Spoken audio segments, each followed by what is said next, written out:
So you're a trader. Quick question. What's your number one priority? Is it, finding that stock that's going to go up 10 times? Or maybe nailing that perfect entry point, making those huge, life-changing profits? Well, I got to tell you, a professional trader would say it's none of those, not even close. So let's dive into what the pros actually focus on to stay in the game year after year. And boom, this slide just lays it all out. This one idea. This is what separates the newbies from the pros. See, new traders are all about chasing those big profits, right? They go in, guns blazing.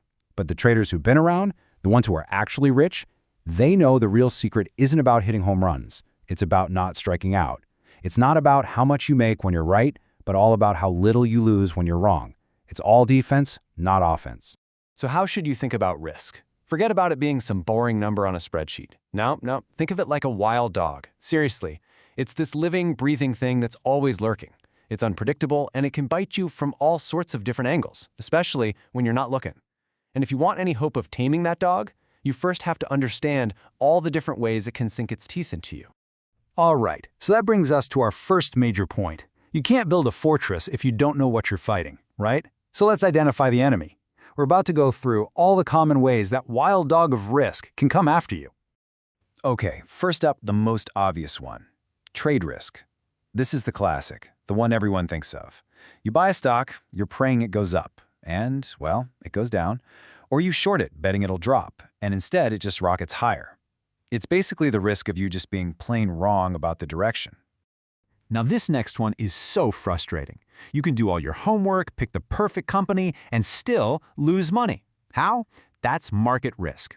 Think of the whole market like a giant ocean tide. When that tide goes out, it pulls every boat down with it. Doesn't matter how fancy or strong your boat is.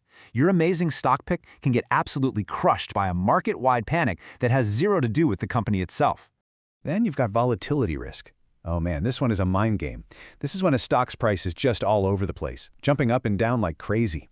It's designed to mess with your head. It can scare you into selling right before the big move up, or even worse, a quick random dip can hit your stop loss, that safety net you set to get you out, and then bam, it snaps right back up without you. You were right about where it was going, but the wild ride threw you off. Okay, this one's scary because it happens when you can't do anything about it.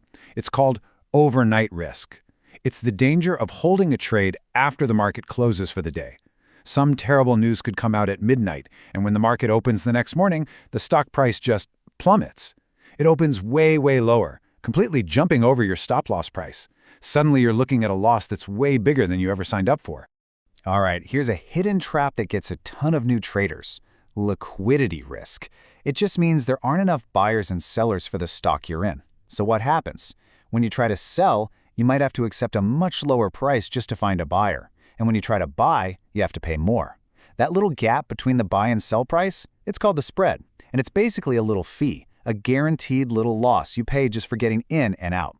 Now let's talk about the ultimate double-edged sword, margin risk. Using margin is just borrowing money from your broker to make bigger bets. And yeah, the upside is super tempting. You're right, you can make twice as much money.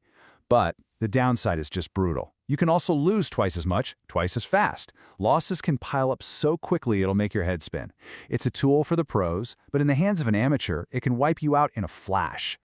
And believe it or not, the list keeps going. You've got the risk around earnings reports, political chaos in another country, the value of options just melting away every day. Your internet could go out mid-trade, and let's not forget just plain old human error, accidentally adding an extra zero to your order. It can feel like there are a million ways to lose money, right? It's a lot. But don't stress. The pros have a game plan for all of this. Okay, so we've identified the threats. That's half the battle right there. Now for the good part. Let's talk about how to fight back. We're going to open up the pros toolkit and show you exactly how they tame that wild dog.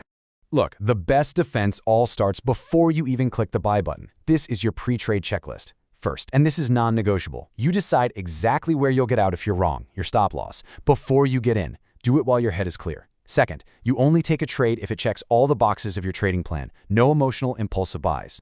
Third, you use the same amount of money, the same position size on every single trade. This way, one bad trade can't sink your ship. And finally, step 4, just slow down. Double-check everything before you hit that button. All right, now you're in the trade. Now it's all about discipline. The absolute #1 rule, when the price hits your stop loss, you sell. Period. No second guessing, no hoping it'll bounce back. You just cut the loss and move on. Another pro tip, swim with the current, not against it. If the market is in an uptrend, you should mostly be looking to buy. And what about that technology risk? Simple. Have a plan B. Have your broker's phone number saved in your phone, just in case.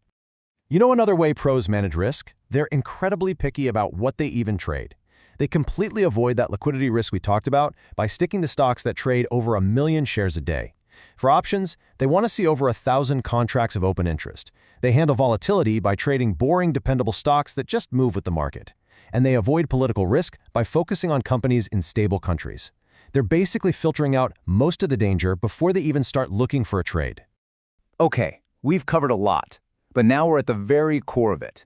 If you walk away with only one thing from all of this, let it be what's coming next. These are the golden rules, the trader's true north.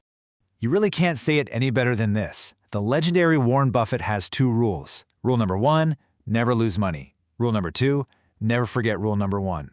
That's it. It's so simple, but so profound. It tells you everything. Your job isn't to make money, your job is to protect the money you have. Because without your capital, you can't trade, you're out of the game. Capital preservation is everything. So that sounds great, right? Never lose money? But how do you actually do that? Well, it all comes down to one single number, 1%. This might be the most important rule in all of trading. Here it is. You never, ever risk more than 1% of your trading account on one single trade. That's it, 1%. And here's why that 1% rule is pure magic. First, think about what it does to your emotions. It takes the stress out of every trade. If you're only risking 1%, who cares if you lose? It's just one trade out of the next 100. A single loss means nothing. A string of losses won't even put a dent in your account. But there's also a cold, hard math reason. If you lose 50% of your account, you need to make a 100% return just to get back to where you started. That's a deep, deep hole. The 1% rule makes sure you never even come close to digging a hole that big. It keeps you calm, and it keeps you in business. So let's just end with this one question for you. Think about it honestly. After hearing how the pros do it, what have you been focused on? Are you out there chasing those huge profits? Or are you at home professionally managing your number one priority, your risk? Because at the end of the day, that's the only thing that's going to keep you in this game.